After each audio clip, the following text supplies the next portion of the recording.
कार्तिक मास की जय, कृष्ण भगवान की जय, सत्यभामा की जय। भगवान कृष्ण ने कहा सत्यभामा से, हे प्रिय, इसलिए माघ, कार्तिक और एकादशी ये व्रत, 3 व्रत मुझे अत्यधिक प्रिय हैं। बृहस्पतियों में, तुलसी के महीनों में, कार्तिक तिथियों में एकादशी और क्षेत्रों में श्री कार्तिक मुझे बहुत प्रिय है। जो प्राणी जितेंद्रिय होकर इसका सेवन करता है वह यज्ञ कराने वाले मनुष्य से भी अत्यधिक प्रिय लगता है।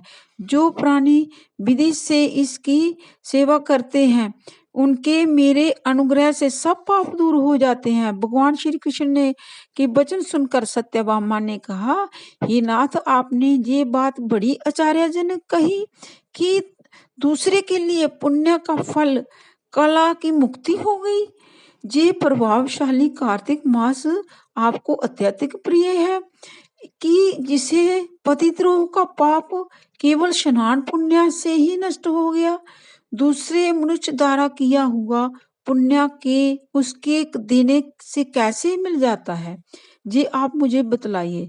तब भगवान श्री कृष्ण ने सत्यभामा से कहा, बिना दिया हुआ पुण्य और पाप जिस कर्म से मिलता है सो सुनो।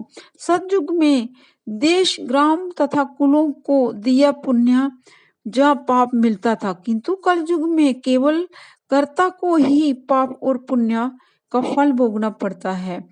तो ये पाप और जैसे कि पाप के पुण्य दूसरे को मिलते हैं वो भी उसकी व्यवस्था भी सुनो।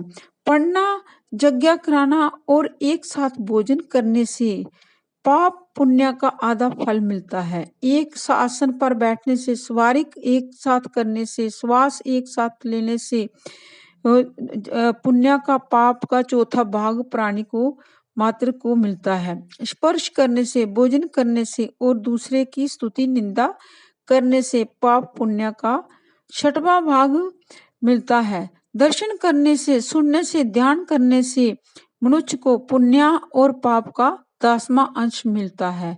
दूसरे की निंदा, चुगली और धिक्कार करने से भी 7वां भाग मिलता है।